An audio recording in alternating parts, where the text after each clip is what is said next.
I bet you've never thought to play Everybody Wants to Rule the World like this before.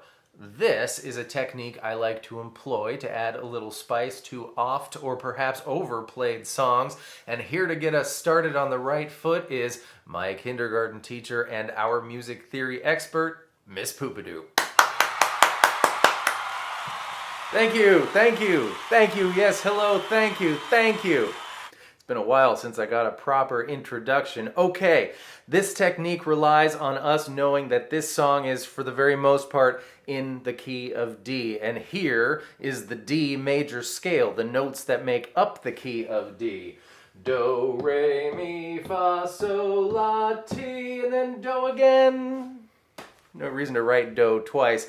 Anyways, the do and the so are notes that are always okay to hear over in among any of the chords in the key. So for this technique, we are going to make some new special chords. Gourds. Back to you, Ryan. My kindergarten teacher. And in order to make those gourds, we're going to retune the guitar just a little different. Don't worry, it's not that bad. Before we do, I want to put this in your ear balls, the part that's like...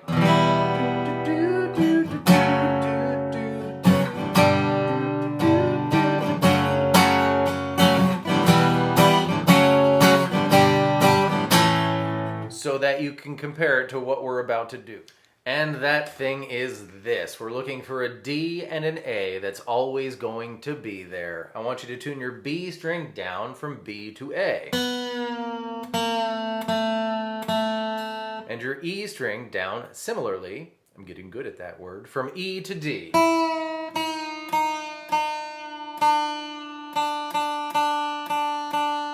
And now here's what that's gonna sound like.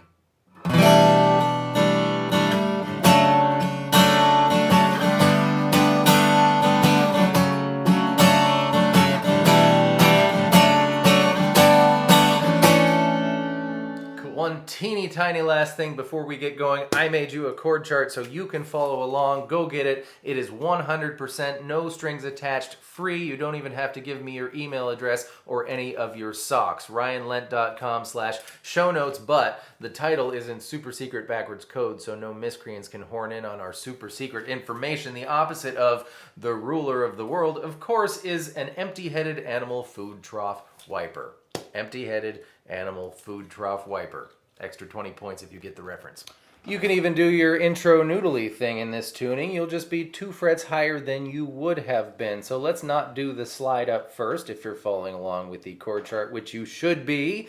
Let's just do what is in the parentheses. We got B9 and E7. We're going to be 9, 7, 9, 9, 9, 7, and that's what repeats. It's weird because it's 1 and 2 and 3 and it's that many beats. 1 and 2 and 3 and so as it loops a bunch of times, it catches back up with the 4/4 time signature. But here we go.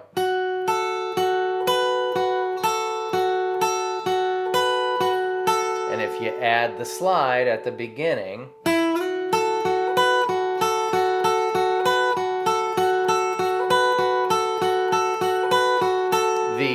was to indicate the beginning of the lick. And now we get to learn our whole new set of chords. Our A chord is gonna be our E shape. So count up. E, F, F sharp, G, G sharp, A. It's our E shape on the 6th and 7th frets. You can use these fingers if you want. I'm going to encourage you to use these fingers instead, and that will come in handy a little bit later. But here we go. A and G, 2 frets lower. That's our verse. Over and over again.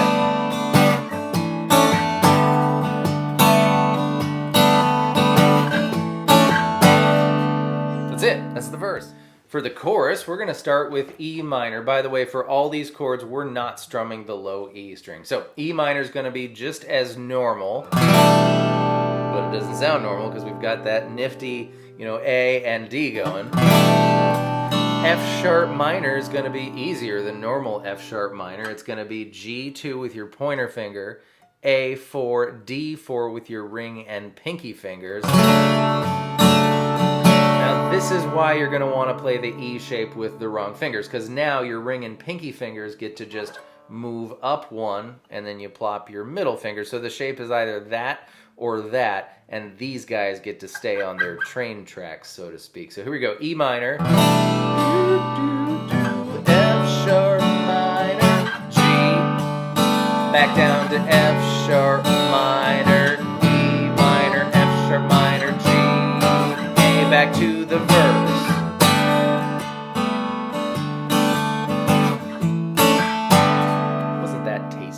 When we get to the bridge, there's a room where the light won't find you. I'm going to switch from these kind of chords to modified versions of normal chords. G is going to be just like normal, but with, of course, the open B and E strings. We've retuned, of course, so this would be really wrong. Here.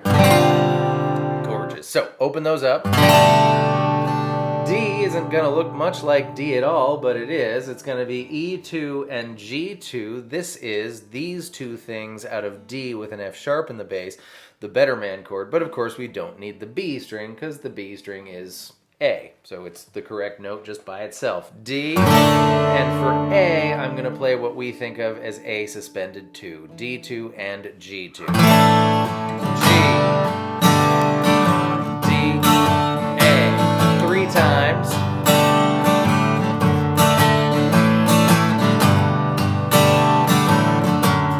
Then you're into your chorus.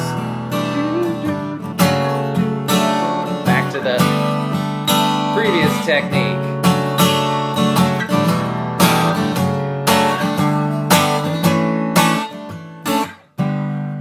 And actually I lied to you right there. It does not go back into the verse. It goes right into the breakdown, which is a musical term people use when they run out of musical terms to use. Instrumental over different chords. Anyways, the breakdown is going to be, so out of the chorus, everybody wants to G, 2, 3, 4, D, A, 4 times.